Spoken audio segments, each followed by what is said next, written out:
Hola, mi amigo querido, todavía continuamos en tiempo de crisis. Hay gente muriendo a nuestro lado, seres queridos que se van, no tenemos siquiera a veces la oportunidad de despedirnos de ellos. La enfermedad anda suelta, mucha gente ya está sin empleo, pasando momentos difíciles, pero no hay que desanimar. Dios está en el control de las cosas. El problema es que cuando estamos cerca de Dios y la dificultad aparece, podemos verlo, está a nuestro lado. Pero cuando por esas cosas de la vida nos distanciamos de Él y la dificultad llega, miramos a todos los lados y no lo vemos. Entonces surge la pregunta, ¿dónde está Dios? ¿Por qué me abandonó? Dios nunca te abandona. Tú eres la cosa más preciosa que Dios tiene. Dios te ama. Dios sabe lo que estás viviendo en este momento. Yo creo que este es tiempo de volver los ojos a Dios, de devolverse a Dios, de regresar a Dios, de ser más fiel que nunca. Bueno, vamos al comentario de la lección de esta semana. Esta semana continuaremos hablando de la creación. Creer que Dios es el creador soberano de los cielos y la tierra es básico para la fe cristiana.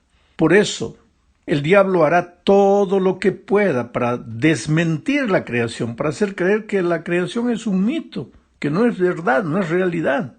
Ahora, si el enemigo no logra sacar a Dios de la creación, del corazón, de la mente de sus hijos, hará todo lo posible para desfigurar el relato de la creación. La semana pasada vimos cómo él intentaría hacer creer a mucha gente, inclusive a eruditos, que la semana de la creación no fue literal sino simbólica. Ahora, otra idea incorrecta que está volviendo últimamente con fuerza, digo volviendo porque esto aparece de tiempo en tiempos, pero está volviendo con fuerza ahora, es el tema de la forma de la tierra. Tú sabes que la tierra es redonda.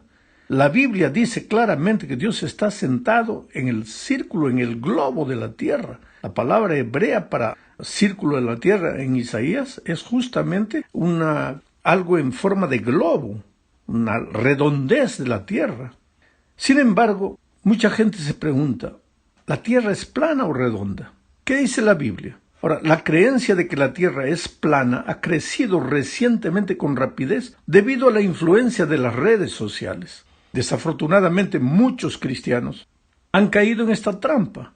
Hoy día, la gente está cayendo en la trampa de las redes sociales. Hay gente siendo estafada por causa de las redes sociales. Los famosos fake news, noticias mentirosas que aparecen por ahí. Porque hoy día es fácil, tomas la computadora, tomas el celular, grabas lo que te venga en la mente y alguien va a creer. Alguien va a creer. Y si es espectacular lo que grabas, entonces todos van a hacer lo que se llama viralizar. Es decir, compartir ideas completamente equivocadas. Entonces, esta idea de que la Tierra es plana también, pues, gracias a las redes sociales, se está esparciendo por todo el mundo. Desafortunadamente, muchos cristianos han caído en esta trampa. Han sido engañados al creer que la Biblia enseña que la tierra es plana, porque hay gente que toma algunos versículos de la Biblia y les hace decir a esos versículos lo que los autores no dijeron.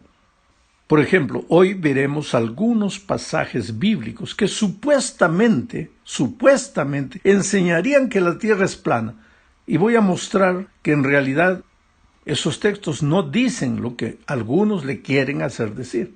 Casi todo el mundo entiende que una esfera no tiene un límite o borde. De hecho, podemos viajar indefinidamente alrededor de una esfera y nunca llegaremos a un límite, al borde. A los escépticos de la Biblia les gusta señalar la frase 4 ángulos de la tierra que está en Apocalipsis y que aparece 3 veces. Ellos toman esa frase y afirman que esta expresión de que los 4 ángulos de la tierra debe referirse a una tierra plana y cuadrada. Y ellos tratan de demostrar así que la Biblia enseña el concepto equivocado de una tierra plana. Esto a su vez mostraría que la Biblia no es inspirada, sino que las personas que escribieron la Biblia simplemente reflejaban la cosmovisión del tiempo en que ellos vivieron. Si los versículos que mencionan los 4 ángulos de la tierra no se referían a una tierra plana, entonces ¿a qué se refieren? Leamos uno de esos textos, Apocalipsis 7:1. Dice, después de esto vi a 4 ángeles en pie sobre los 4 ángulos de la tierra, que detenían los 4 vientos de la tierra, para que no soplase viento alguno sobre la tierra, ni sobre el mar, ni sobre ningún árbol. Aquí se habla de 4 ángeles que están en los 4 ángulos de la tierra. Entonces los críticos dicen, si hay 4 ángulos, pues quiere decir que la tierra es plana, porque si fuera redonda no tendría ángulos. Pero ¿qué sucede? Aún los más ardientes intérpretes de la literalidad de la Biblia, porque hay gente que toma la Biblia al pie de la letra, quiere decir, no tienen en cuenta el contexto, no tienen en cuenta el tiempo que fue escrito, la cultura en que fue escrito, nada. Toman la Biblia así al pie de la letra. Pero aún esos más ardientes intérpretes reconocen que el elemento simbólico está presente en el libro de Apocalipsis. Apocalipsis es un libro básicamente simbólico. La frase 4 ángulos de la tierra probablemente fue un modismo en el tiempo del apóstol Juan, que se refería a la tierra en su totalidad, no que la tierra fuese cuadrada, sino que los 4 ángulos de la tierra expresarían la idea de la tierra completa, toda la tierra. Bueno, hay otro texto, Daniel 4:11. Voy a leer el texto. Crecía este árbol y se hacía fuerte, y su copa llegaba hasta el cielo, y se le alcanzaba a ver desde todos los confines de la tierra. ¿Sabes? Esta descripción se repite casi palabra por palabra en Daniel 4:20. Ahora, tanto los escépticos como los que creen en una tierra plana dicen que en una tierra esférica no sería posible que un árbol fuera visible en toda la tierra. Pero si ese árbol fue visible desde cualquier parte de la tierra, entonces la tierra es plana. Interesante la conclusión de ellos, pero ¿cuál es el contexto de estos versículos? El capítulo 4 de Daniel es el relato del segundo sueño de Nabucodonosor. El versículo 4 cita directamente las palabras del rey, afirmando que tuvo un sueño. Los versículos 10 al 17 citan a Nabucodonosor describiendo su sueño. Ahora, ten en cuenta que esto es un sueño, con sus elementos grandiosos, fantásticos, alegóricos. Los sueños son apenas figuras de la realidad. No tienen nada que ver con cosmología. No tienen nada que ver con la forma de la Tierra. Sueños son sueños. Es increíble que alguien interpretaría el contenido del sueño de un rey pagano registrado en las Escrituras como prueba de que la Biblia enseña que la Tierra es plana. Mira, los versículos 19 al 27 del capítulo 4 de Daniel contienen la interpretación de Daniel del sueño de Nabucodonosor. Y los versículos 28 al 37 relatan el cumplimiento del sueño. La clave para la interpretación del sueño es la identificación de Nabucodonosor con el árbol. El rey es el árbol en su sueño. Versículos 20 y 22. Ahora, de inmediato uno debe ver que como el árbol representa a un rey, al rey Nabucodonosor, este árbol no es un árbol literal. Nabucodonosor no era un árbol, era un rey. Y este árbol representaba al rey, no tiene nada que ver con la realidad. Pero esta misma clase de racionamiento se utiliza para argumentar que Mateo 4:8 enseña otra vez que la tierra es plana.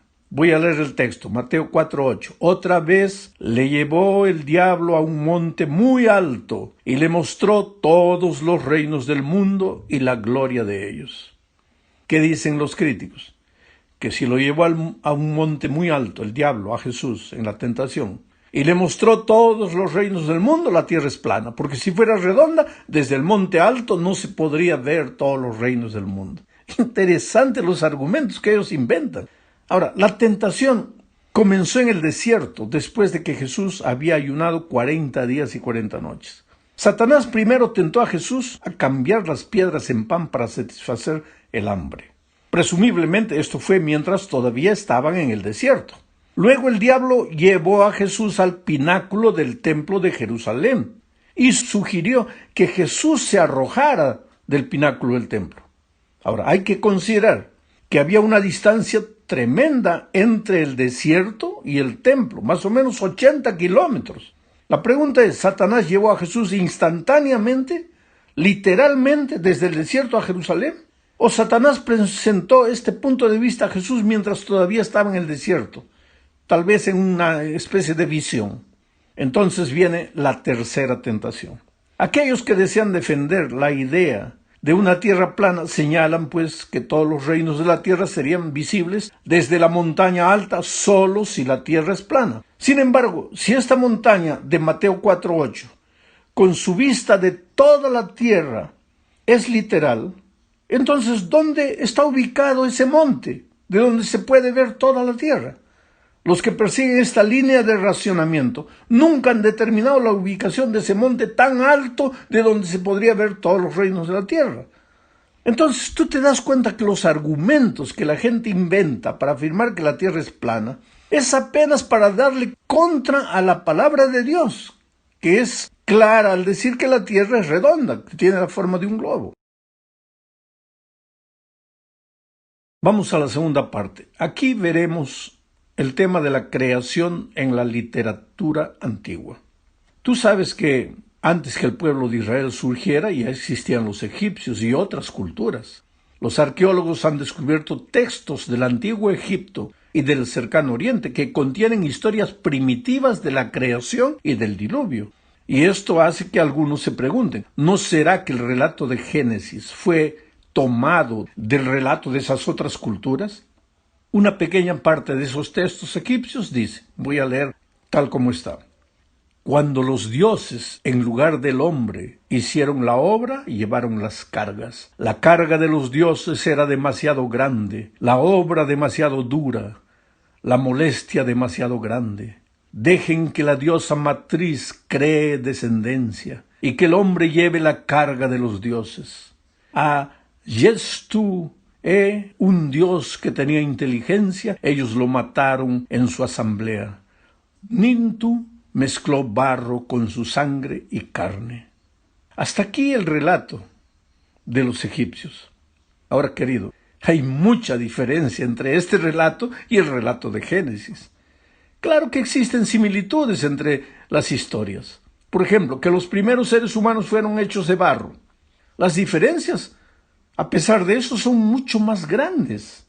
En el relato de los egipcios, el hombre trabaja para los dioses, para que los dioses puedan descansar. En Génesis, Dios crea la tierra, Dios es el que trabaja, y todo lo que hay en ella lo hizo Dios para la humanidad como el punto culminante de la creación, y luego descansó. En Génesis, los seres humanos también son puestos en un jardín, y se los invita a estar en comunión con Dios y cuidar de su creación. Un concepto que no está en el relato de los egipcios. En el relato de ellos, un dios menor muere y su sangre se mezcla con barro para formar 7 machos y 7 hembras. En Génesis, primeramente Dios forma a Adán personalmente, no con sus palabras, con sus propias manos. Le sopla aliento de vida y posteriormente hace a la mujer para que sea su ayuda idónea. Dios no creó a Adán y a Eva de la sangre de un Dios muerto. No hay señales de conflicto ni de violencia en el relato de Génesis, como vemos en la historia de los egipcios. El relato bíblico es sublime al presentar a un Dios omnipotente que le brinda a la humanidad un propósito digno en un mundo perfecto. Ahora, esta diferencia radical ha llevado a los eruditos a la conclusión de que finalmente estos relatos de la creación son muy diferentes. Vamos al tercer punto. El Génesis versus el paganismo. Yo personalmente creo que el relato de la creación fue siendo pasado de boca en boca en las generaciones después de Adán. Pero a medida que los hombres se apartaban de Dios, pues esos relatos se fueron desfigurando. Y en un momento determinado, en el tiempo de los egipcios, vamos a decir, ya esos relatos estaban completamente deturpados. Por eso Dios levanta a Moisés para volver al relato original. Por eso los relatos antiguos tienen algún rasgo del verdadero relato presentado por Moisés por inspiración divina. Moisés, sin embargo, fue muy cuidadoso en el relato de la creación al mencionar, por ejemplo, al sol como lumbrera mayor, a la luna como lumbrera menor. ¿Por qué? Justamente porque el sol y la luna en el idioma hebreo tendría referencia a dioses paganos. Quiere decir, Cuando Moisés escribió su relato, lo hizo para corregir muchas cosas que estaban distorsionadas en los relatos de las culturas paganas más antiguas que la de Israel. En la cuarta parte veremos el asunto de la creación y el tiempo. En el relato de las genealogías que Moisés presenta, hay una precisión extraordinaria. Moisés relata los nombres y las edades de los patriarcas de manera extraordinaria, de tal manera que los estudiosos de hoy se quedan admirados de esa exactitud. A partir de Adán y del primer sábado de la historia, hay una exactitud que nadie puede negar. No es un simple relato sin pie ni cabeza, como los relatos más antiguos que podrían ser hallados en la literatura pagana. Es un relato inspirado, con mínimos detalles, y que prueban, pues, la inspiración de la Biblia. Y también prueban que el sábado no apareció accidentalmente en la historia, sino que el sábado viene desde el Edén y que podemos confiar en la literalidad del sábado. Llegamos ahora al fin de este comentario hablando de la creación en los otros libros de la Biblia. Sabes, casi todos los escritores bíblicos mencionaron la creación al escribir sus libros. No habría tiempo aquí para mencionar a todos ellos, pero veamos algunos ejemplos. Mateo 19, 4 y 5. Él, refiriéndose a Jesús, respondiendo les dijo: ¿no habéis oído que el que los hizo al principio, varón y hembra los hizo? Y dijo: por esto el hombre dejará padre y madre y se unirá a su mujer y los dos serán una sola carne. Estas palabras de Jesús se refieren ¿a qué? A la creación, al relato de la creación. ¿Y quién lo escribe? Mateo. Por lo tanto, Mateo creía en la creación, como la Biblia lo presenta. Vamos a Marcos 10, 6 al 9. Pero al principio de la creación, varón y hembra los hizo Dios. Por esto dejará el hombre a su padre y a su madre, y se unirá a su mujer, y los dos serán una sola carne. Así que no son ya más dos, sino uno. Por tanto, lo que Dios juntó, no lo separa el hombre. Nuevamente, son palabras de Jesús, refiriéndose a la creación del hombre y la mujer. Pero ¿quién registra? Marcos. O sea, Marcos también creía en el relato de la creación de Génesis. Vamos a Lucas 11, 50 y 51. Dice: para que se demande de esta generación la sangre de todos los profetas que se ha derramado desde la fundación del mundo, desde la sangre de Abel hasta la sangre de Zacarías, que murió entre el altar y el templo. Si os digo que será demandada de esta generación. Ahí está. Lucas también creía en el relato de la creación y al redactar su libro menciona la creación. Y Lucas no fue un discípulo de Jesús. Lucas fue un investigador y escribe el fruto de su investigación, pero en sus investigaciones él descubre el relato de la creación, él cree en el relato de la creación y en su escrito menciona el relato de la creación. Vamos a Juan 1, 1 al 3. ¿Qué decir? Ese texto es tan conocido. En el principio era el verbo, y el verbo era con Dios, y el verbo era Dios. Este era en el principio con Dios. Todas las cosas por Él fueron hechas, y sin Él nada de lo que ha sido hecho fue hecho. Creación, en el principio. Ahí estaba el Padre, el Hijo, el Espíritu Santo. Vamos a Hechos, capítulo 14, versículo 15. El autor de Hechos es Lucas. Y él dice en ese versículo, Hechos 14:15, y diciendo: varones, ¿por qué hacéis esto? Nosotros también somos hombres semejantes a vosotros, que os anunciamos que de estas vanidades os convirtáis al Dios vivo, que hizo el cielo y la tierra, el mar y todo lo que en ellos hay. Pablo y Bernabé estaban siendo agredidos, y entonces ellos reclaman y mencionan al Dios vivo. Y Lucas registra el incidente refiriéndose al Dios vivo que hizo el cielo, la tierra, el mar y todo lo que en ellos hay. Vamos a Romanos 1:20. El autor es Pablo. Dice: porque las cosas invisibles de Él, su eterno poder y deidad, se hacen claramente visibles desde la creación del mundo, siendo entendidas por medio de las cosas hechas, de modo que no tienen excusa. Quien no cree en la creación no tiene disculpa. ¿Qué disculpa? ¿Qué argumento va a inventar? Está claro. La Biblia es clara. Ahora, si tú no crees en la Biblia, pues no crees en Dios. Si no crees en Dios, entonces no crees tampoco en la creación. Entonces, ¿de dónde vienes? ¿Para dónde vas? ¿Qué sentido tiene tu vida en esta tierra? Es por eso que en el capítulo 1 de Romanos la gente peca, la gente hace tonterías, la gente se vuelve egoísta, mala. ¿Por qué? Porque no tienen a Dios en la vida. ¿Y por qué? Porque no creen en la creación. Pues saca el relato de la creación de la Biblia. Entonces, ¿para qué Dios?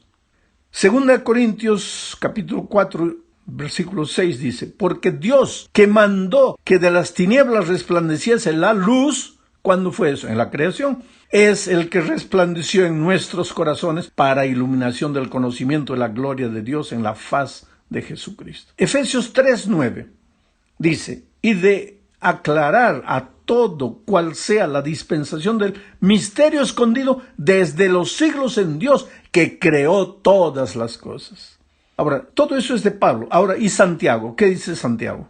Santiago 3:9. Con ella bendecimos al Dios y Padre, y con ella maldecimos, está hablando de la lengua, maldecimos a los hombres que están hechos a la semejanza de Dios. Santiago también creía en la creación. Y Judas 1, 11 y 14 dice, ay de ellos, porque han seguido el camino de Caín y se lanzaron por lucro en el error de Balaam. Ahí Judas relata la historia de Caín. Él cree en la creación como Génesis lo presenta. Y continúa leyendo, y perecieron en la contradicción de Coré. Estos, refiriéndose a los incrédulos, a los que no creen en la historia de Caín, no creen en la palabra de Dios. Dice, estos son manchas en vuestros ágapes, en vuestras reuniones, que comiendo impúdicamente con vosotros se apacientan a sí mismos. Nubes sin agua, esto es terrible, nubes sin agua. ¿Para qué vale la nube sin agua? Pura forma, llevadas de aquí para allá por los vientos. Es que si tú no crees en un Dios todopoderoso, pues eres como la nube que va de aquí para allá. Tienes miedo de todo, cualquier viento, cualquier brisa te remueve de tus fundamentos.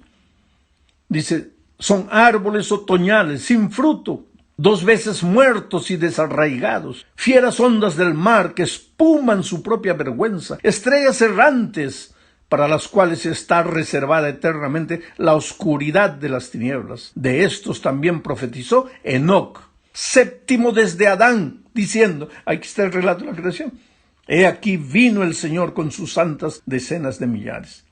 O sea, querido, si tú vas a la Biblia, el relato de la creación está claro. Hoy, en tiempos de crisis, vale la pena tener un Dios.